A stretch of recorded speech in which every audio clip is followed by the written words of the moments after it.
Welcome to Visually Impaired Help Center. Subscribe to our channel and press the bell icon. You will be notified upload the new video. Thank you. नमस्कार मित्रों, visually impaired help centre की channel में मैं तन्वी आपका स्वागत करती हूँ। दोस्तों, हम दिव्यांगता अधिकार अधिनियम 2016 का अध्ययन कर रहे हैं और आज हम उसके 6ठे अध्याय का अध्ययन करेंगे। तो ज़्यादा वक्त न लेते हुए शुरू करते हैं। अध्याय नंबर 6, संदर्भित दिव्यांगजनों के लिए विशेष उपबंध। 31वां मुद्दा,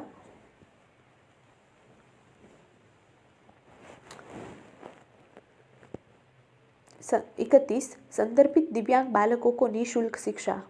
पहला, निःशुल्क और अनिवार्य बाल शिक्षा का अधिकार अधिनियम 2009 में अंतर्विष्ट किसी बात के 2009 के 35वें भाग में किसी बात के होते हुए भी 6 वर्ष से 18 वर्ष तक का संदर्भित प्रत्येक दिव्यांग बालक का निकटवर्ती विद्यालय या उसकी पसंद की किसी विशेष विद्यालय में निःशुल्क शिक्षा का अधिकार होगा।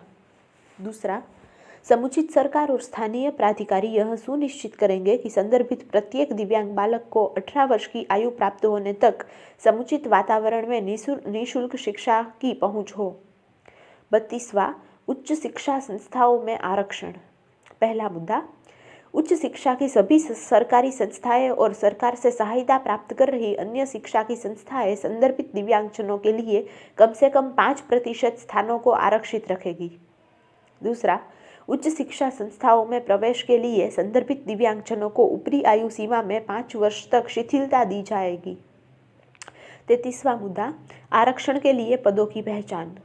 समुचित सरकार एक स्थापन में ऐसे पदों की पहचान करेगी जिन्हें धारा 34 के उपबंधों के अनुसार आरक्षित रिक्तियों की बाबत संदर्भित दिव्यांगजनों से संबंधित प्रवर्ग के व्यक्तियों द्वारा धारण किया जा सकता है। दूसरा, ऐसे पदों की पहचान करने के लिए संदर्भित दिव्यांगजनों के प्रतिनिधित्व के साथ विशेषज्ञ समिति का गठन करेगी। तीसरा, पहचाने गए पदों का 3 वर्ष से अनधिक अंतराल पर आवधिक पुनर्विलोकन करेगी। 34वां मुद्दा, आरक्षण। पहला, प्रत्येक समुचित सरकार प्रत्येक सरकारी स्थापन में नियुक्ति के लिए संदर्भित दिव्यांगजनों द्वारा भरे जाने के लिए आश्रित पदों के प्रत्येक समूह से प्रवर्ग में कुल रिक्तियों की संख्या का 4% संदर्भित दिव्यांगजनों के लिए आरक्षित करेगी। क, अंध और निम्न दृष्टि। ख, बधिर और श्रवण शक्ति में ह्रास। ग,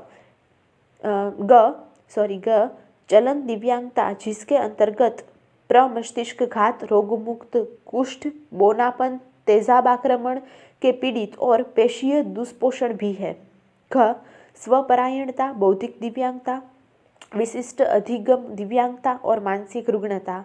ड, प्रत्येक दिव्यांगता के लिए पहचान किए गए पदों में खंड क से खंड घ के अधीन व्यक्तियों में से बहुदिव्यांगता जिसके अंतर्गत बधिर अंधता भी है, परंतु यह कि प्रोन्नति में आरक्षण ऐसे अनुदेशों के अनुसार होगा जो समय समय पर समुचित सरकार द्वारा जारी किए जाते हैं, परंतु यह और कि समुचित सरकार यथास्थिति मुख्य आयुक्त या राज्य आयुक्त के परामर्श से किसी सरकारी स्थापन में कार्य करने के प्रकार को ध्यान में रखते हुए अधिसूचना द्वारा और ऐसी शर्तों के अधीन रहते हुए यदि कोई हो जो ऐसी अधिसूचना में विनिर्दिष्ट की जाए, किसी सरकारी स्थापन को इस धारा के उपबंधों से छूट प्रदान कर सकेगी।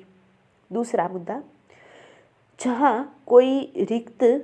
जहाँ कोई रिक्ति किसी भर्ती वर्ष में उपयुक्त संदर्भित दिव्यांगजन की गैर उपलब्धता के कारण या कोई अन्य पर्याप्त कारण से भरी नहीं जा सकती, ऐसी रिक्ति पश्चातवर्ती भर्ती वर्ष में अग्रणित होगी और यदि पश्चातवर्ती भर्ती वर्ष में भी उपयुक्त संदर्भित दिव्यांगजन उपलब्ध नहीं होता है तो पहले यह 5 प्रवर्गों में से अदला बदली द्वारा हो सकेगी और केवल जब उक्त वर्ष में भी पद के लिए दिव्यांगजन उपलब्ध नहीं होता है तो नियोक्ता किसी दिव्यांगजन से भिन्न किसी व्यक्ति की नियुक्ति द्वारा रिक्ति को भर सकेगा। परंतु यदि किसी स्थान में रिक्तियों की प्रकृति ऐसी है कि दिए गए प्रवर्गों के व्यक्तियों को नियोजित नहीं किया जा सकता, तो रिक्तियों की समुचित सरकार के पूर्व अनुमोदन से 5 प्रवर्गों में अदला बदली की जा सकेगी। तीसरा मुद्दा, समुचित सरकार अधिसूचना द्वारा संदर्भित दिव्यांगजनों के नियोजन के लिए ऊपरी आयु सीमा में ऐसा शिथिलीकरण प्रदान कर सकेगी जैसा वह ठीक समझे। 35वां मुद्दा, प्राइवेट सेक्टर में नियोजकों को प्रोत्साहन। समुचित सरकार और स्थानीय प्राधिकारी अपनी आर्थिक क्षमता और विकास की सीमा के भीतर यह सुनिश्चित करने के लिए कि उन्हें कार्यबल में कम से कम 5% संदर्भित दिव्यांगजन प्राइवेट सेक्टरों में नियोजक को प्रोत्साहन प्रदान करेंगे। 36वां मुद्दा, विशेष रोजगार कार्यालय।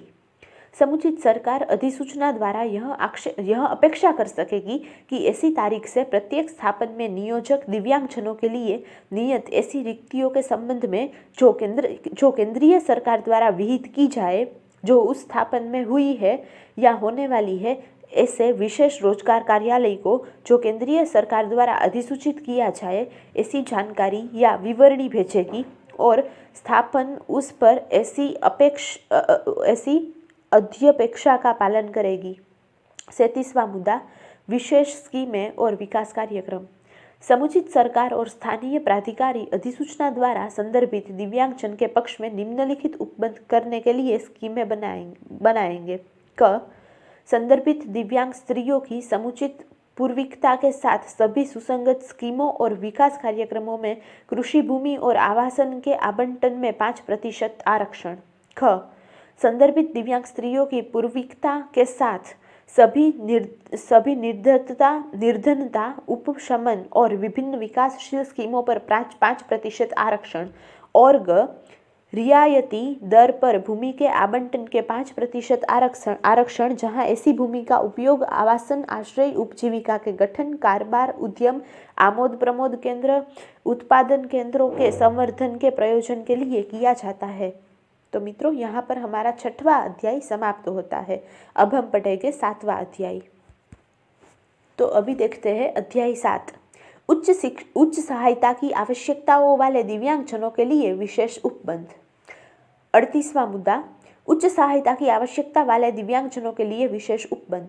पहला, संदर्भित कोई दिव्यांगजन जो स्वयं उच्च सहायता की आवश्यकता समझता है और उसकी ओर से कोई व्यक्ति या संगठन अधिक सहायता प्रदान किए जाने के लिए अनुरोध करते हुए समुचित सरकार द्वारा अधिसूचित होने वाले प्राधिकारी को आवेदन कर सकेगा। दूसरा, उपधारा 1 के अधीन किसी आवेदन की प्राप्ति पर प्राधिकारी इसे ऐसे व्यक्तियों से मिलकर बनने वाले निर्धारित बोर्ड को भेजेगा जो केंद्रीय सरकार द्वारा विहित किया जाए। तीसरा, निर्धारित बोर्ड उपधारा 1 के अधीन इसे निर्दिष्ट किए गए मामले का ऐसी रीति में निर्धारण करेगा जो केंद्रीय सरकार द्वारा विहित किया जाए और अधिक सहायता की आवश्यकता और इसकी प्रकृति को प्रमाणित करके अधिकारी को रिपोर्ट भेजेगा। और चौथा मुद्दा, उपधारा 3 के अधीन रिपोर्ट की प्राप्ति पर प्राधिकारी रिपोर्ट के अनुसार और इस निमित्त समुचित सरकार की सुसंगत स्कीमों और आदेशों को अधीन सहायता प्रदान करने के लिए उपाय करेगा। तो मित्रों, 7वां अध्याय यहाँ पर समाप्त होता है। धन्यवाद। जय भारत।